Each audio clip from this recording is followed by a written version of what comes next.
High court ने एक बार फिर से सरकार को कह दिया है कि बिना देरी किए 7 दिनों के अंदर में डीएड अभ्यर्थियों की चयन सूची सरकार की ओर से भेजी जाए हाईकोर्ट में।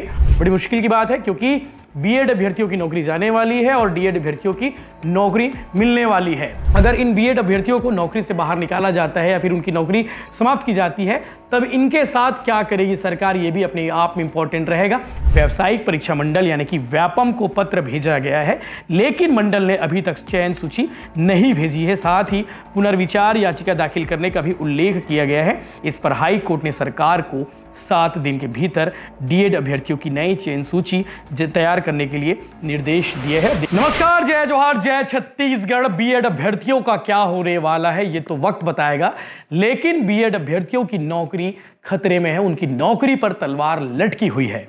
हाईकोर्ट ने एक बार फिर से सरकार को कह दिया है कि बिना देरी किए 7 दिनों के अंदर में डीएड अभ्यर्थियों की चयन सूची सरकार की ओर से भेजी जाए हाईकोर्ट में और जल्द से जल्द इन्हें नौकरी दी जाए। आपको मालूम होगा कि बीएड वर्सेस डीएड की लड़ाई काफी पहले से चल रही है और सहायक शिक्षक के पद पर सरकार यानी कि पिछली सरकार ने, भूपेश बघेल की सरकार ने बीएड अभ्यर्थियों को दे दी थी, नियुक्ति पत्र दे दिया था, ज्वाइनिंग लेटर दे दिया था। उसके बाद ये लगातार नौकरी कर भी रहे हैं सरकार के आदेशानुसार। लेकिन इन्हीं मांग को लेकर, इन अपने हक को लेकर, अपने अधिकारों को लेकर डीएड अभ्यर्थी पहुंचते हैं court, high court, supreme court, और सुप्रीम कोर्ट से आदेश आता है कि उस पर अधिकार है डीएड अभ्यर्थियों के। प्राइमरी टीचर के लिए सहायक शिक्षक के पद निकले गए थे और सहायक शिक्षक के पद पर पिछली सरकार यानी कि भूपेश बघेल की सरकार ने बीएड अभ्यर्थियों को नौकरी दे दी और उसी के बाद से बवाल है और इस पर लगातार सियासत, बवाल सब कुछ जारी है।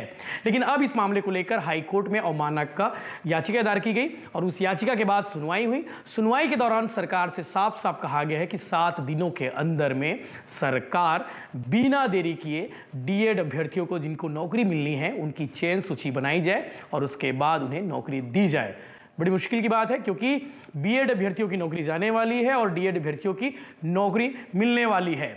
और डीएड वालों के लिए खुशी का पल हो सकता है, लेकिन बीएड वालों के लिए दुख का विषय भी है क्योंकि वो लगातार सरकार से उम्मीद कर रहे हैं, सरकार से बात कर रहे हैं, सरकार से कह रहे हैं कि भैया हमारा क्या होगा, इसका रास्ता निकाला जाए, हमारी नौकरी बचा ली जाए। वो लगातार ऑप्शन भी दे रहे हैं, सरकार से ये भी कह रहे हैं कि बीएड वालों की अगर नौकरी जाती है तो उन्हें कहाँ पे एडजस्ट करना है ये सरकार को तय करना है। इसके लिए उन्होंने बहुत सारे फार्मूले भी दिए हैं। अब फैसला सरकार को करना है कि बीएड अभ्यर्थियों की नौकरी जाएगी तो उनके साथ क्या होगा। ऐसे लगभग 3,500-4 हजार के आसपास बीएड अभ्यर्थी हैं जिनकी नौकरी खतरे में है, जिनकी नौकरी पर तलवार लटकी हुई है। ये प्रदेश भर के अलग अलग क्षेत्रों में पोस्टेड है। अब इनकी नौकरी खतरे पर है और आपको बता दें कि डीएड अभ्यर्थी जो लगातार ये डिमांड कर रहे हैं, वो कि पिछले दिनों आंदोलन भी किए थे सरकार के खिलाफ कि सुप्रीम कोर्ट ने भी कह दिया कि उनकी नियुक्ति दी जाए, लेकिन सुप्रीम कोर्ट के आदेश का पालन नहीं किया गया और इसीलिए अवमानना की याचिका दायर कर दी गई हाई कोर्ट में। और हाई कोर्ट के जस्टिस इस पर वो सख्त रुख अपनाते हुए उन्होंने कह दिया है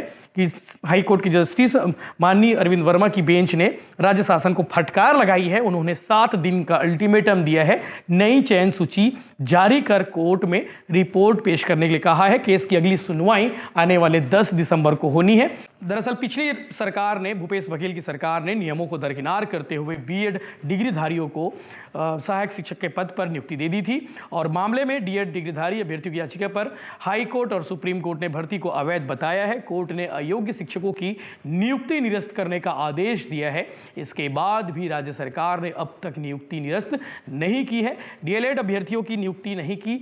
इसी को लेकर हाई कोर्ट ने नाराजगी जताई है और शासन के रवैये के खिलाफ डीएड डिग्रीधारी अभ्यर्थियों ने हाई कोर्ट में न्यायालय की अवमानना की याचिका दायर की। पिछली सुनवाई के दौरान हाई कोर्ट ने शिक्षा विभाग को स्पष्ट निर्देश देते हुए कहा था कि 21 दिनों के भीतर बीएड अभ्यर्थियों को बाहर कर केवल डीएड अभ्यर्थियों की नई चयन सूची कोर्ट में पेश की जाए। हालांकि तय सीमा बीतने के बाद भी सूची जमा नहीं की गई, जिस पर मामले की सुनवाई के दौरान कोर्ट में कड़ी फटकार भी लगाई गई है। वकील के तर्कों को खारिज करते हुए हाई कोर्ट ने कहा केवल समय बर्बाद किया जा रहा है, अब तक कोई ठोस कदम नहीं उठाया गया है। कोर्ट ने इसे गंभीरता से लेते हुए सरकार को अंतिम अवसर दिया है। अब आपको बताते हैं कि इस मामले पर सरकार ने क्या पक्ष दिया है, सरकार की ओर से कौन सा तर्क पेश किया गया है हाई कोर्ट में। तो आपको बता दें कि सुनवाई के दौरान सरकार की ओर से बताया गया कि चयन सूची तैयार करने के लिए व्यावसायिक परीक्षा मंडल यानी कि व्यापम को पत्र भेजा गया है, लेकिन मंडल ने अभी तक चयन सूची नहीं भेजी है। साथ ही पुनर्विचार याचिका दाखिल करने का भी उल्लेख किया गया है। इस पर हाई कोर्ट ने सरकार को 7 दिन के भीतर डीएड अभ्यर्थियों की नई चयन सूची तैयार करने के लिए निर्देश दिए हैं। अब देखने वाली बात यह है कि 7 दिनों के भीतर क्या कुछ होता है। क्या बीएड अभ्यर्थियों को नौकरी से बाहर कर दिया जाएगा, जैसे कि कहा गया है सुप्रीम कोर्ट और हाई कोर्ट के आदेशानुसार। अगर इन बीएड अभ्यर्थियों को नौकरी से बाहर निकाला जाता है या फिर उनकी नौकरी समाप्त की जाती है, तब इनके साथ क्या करेगी सरकार, ये भी अपने आप में इंपॉर्टेंट रहेगा। वहीं बीएड अभ्यर्थी इस मामले को लेकर आगे क्या रुख अपनाते हैं, वो भी देखने वाली बात रहेगी। लेकिन एक बात तो तय है कि डीएड अभ्यर्थियों को नौकरी मिलने वाली है, ये स्पष्ट है। आने वाले 7 दिनों में कुछ बड़ा होने वाला है छत्तीसगढ़ में, और इस पर लगातार अपडेट्स आपको मिलते रहेंगे। चैनल के साथ आप बने रहिए। इस पूरे घटनाक्रम को लेकर, इस पूरे एपिसोड को लेकर आप क्या कहेंगे, कमेंट करके जरूर बताइए। डीएड वर्सेस बीएड की लड़ाई जारी है। 7 दिनों में क्या होता है, ये भी अपने आप में देखने वाली बात रहेगी।